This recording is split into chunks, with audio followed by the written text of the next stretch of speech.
يا مساء السعادة والهنا على أحلى وأغلى عيلة في الدنيا، عيلة رانيا ميكس. ازيكم حبايب رانيا؟ يا رب تكونوا كلكم بخير. النهاردة إن شاء الله أنا بقولك لمي كل اللحمة السمينة اللي عندك. زي ما اتفقنا من الأول، أنا دايما أي لحمة سمينة بلاقيها بحطها في الفريزر، وهقولك ليه دلوقتي. طبعا أكيد انت شايفة بعينك الجمال كله. عندك لحمة ضاني وطلعت سمينة شوية، يلا اركني برضو في الفريزر. النهارده بقى بقولك طلعي كل اللحمه اللي انت شلتيها كلها وتعالي معايا، علشان هنعمل مع بعض طاجن. جوزي دايما بيسميه طاجن السعاده. طاجن السعاده. عايزه اقولك لو في من الطاجن ده 5 يا سلام وسلم، مفيش بعد كده. ده العيد بالنسبه له، بيعشق حاجه اسمها الطاجن اللحمه اللي قدامك ده. طاجن ولا اروع من كده. طبعا هقول لكم القالب اللي انتوا شايفينه فيه ده قالب الكيك، كلنا اكيد عارفينه. انا بقيت استعمله بصراحه، روعه. غناني برضو عن القالب الفخار، بيطلع النتيجه روعه. هنشوف مع بعض دلوقتي. شايفين؟ بس الاول تعالوا الاول نشوف اللحمه بتاعتنا قد ايه مستويه وقد ايه دايبه دوب.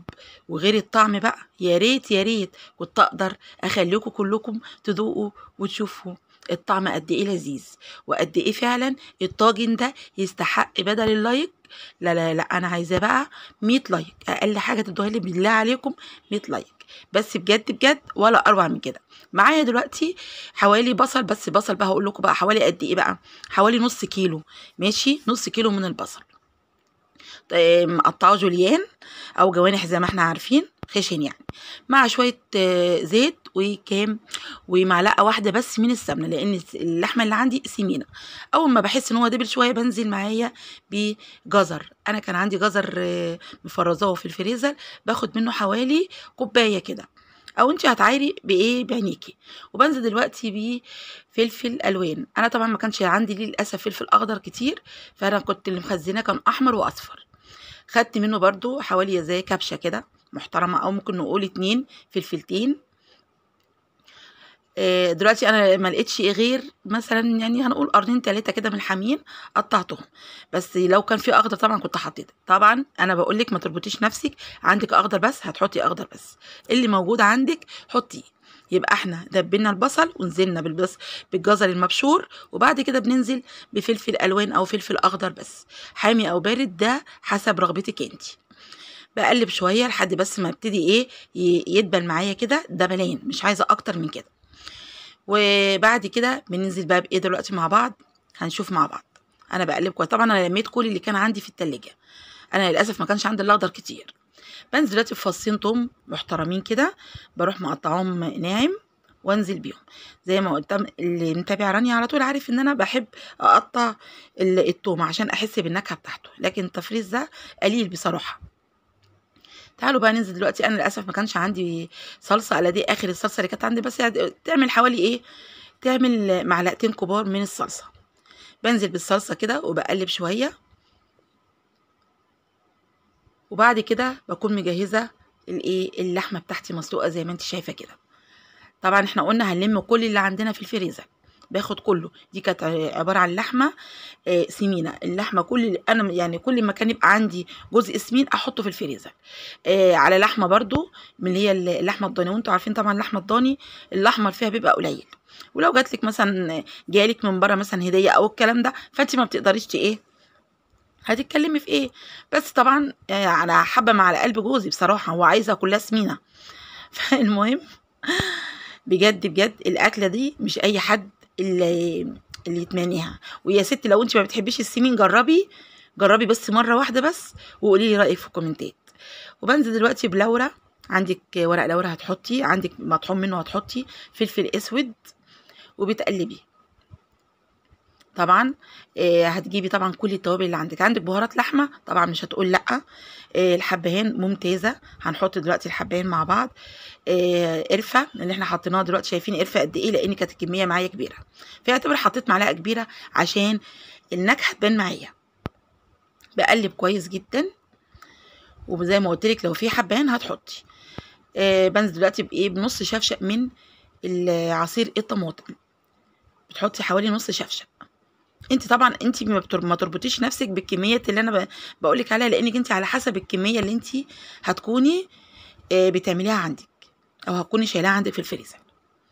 طبعا احنا ده عيد والكل طبعا ما فيش حد دلوقتي في العيد وخصوصا عيد الاضحى ما عندوش لحمه سمينه، كله غصب عنه هيلاقي عنده لحمه سمينه. اللي انا بحطه دلوقتي ده ايه؟ ده حبقان، ما كانش عندي حبقان مطحون فانا حطيت فصوص، فتحته ورحت جايه حطاه، بقلب كويس قوي قوي قوي. وطبعا بتظبطي الملح، اوعي تنسي الملح، وما تنسيش ما دام حطينا صلصه وحطينا عصير طماطم يبقى لازم نحط ايه؟ معلقه صغيره من السكر عشان الحموضه بتاعت الطماطم بتاعتنا. بنظبط الملح بتاعنا. دلوقتي حطينا السكر وهنقلب بقى كويس قوي قوي قوي وايه، وبعد كده هنغطيها ونسيبها لما تتسبك معايا. نسيت اقول لك بجد شوفي كنت هنسى ازاي. انا عندي هنا ايه اللي انا حطيتها دي مرقه فوريه. عندك المكعب مرقه العادي حطي، لو ما عندكيش خالص مش محتاجه، والله ما محتاجه، بس انا حطيت حوالي معلقه صغيره من المرقه الفوريه. هنقلبها بقى دلوقتي مع بعض كويس قوي، وبنظبط ملحنا زي ما قلنا. وبعد كده هنحط ايه؟ هنسيبها بقى دلوقتي تتسبك ايه يعني، بس اول ما تاخد معاكي اول غلوه هتروحي موطيه عليها، لان انا عايزاها تتسبك عادي. شايفه؟ عايزه اللحمه تنزل اللي فيها. بعد كده بنقلها في القالب التحفه بتاعي ده، قالب الكيك اللي كلنا عارفينه. هاتيه وعلى ضمانتي انا بجد، ولا اروع من كده. يكفي انك انت ممكن تعملي الخطوات دي كلها في القالب من البدايه، اصلا ممكن تعملي الخطوات من البدايه في القالب. وبعد كده شايفين ده هو دلوقتي مش محتاج ان هو يدخل اصلا الفرن، والله ما محتاج. انا كل الحكايه بدخله الفرن تحت الشوايه حوالي 7 دقايق او 10 دقايق بالكتير قوي. انا بوريها لكم ان هي مستويه، مش محتاجه انها تدخل اصلا، يعني انت تغرفي وتقدمي على كده. فانا قلت لا خلاص دخليها خليها تاخد لون. وادي يا ستي هتاكلي احلى والذ طاجن لحمه بجد، هتدوقيه في حياتك كلها. اوعي تقولي ده سمين.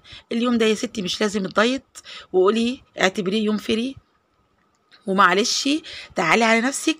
بس انا بقولك تعالي على نفسك، انت مجرد ما تاخدي اول لقمه انا اسفه ما تتعيش عليا بعد كده، لانك مش هتقدري تمسكي نفسك، اللقمه هتجر لقمه. وتقدري طبعا تعملي جنبه رز ابيض او رز برضو بشعريه، بس هو الرز الابيض هيمشي معاه اكتر.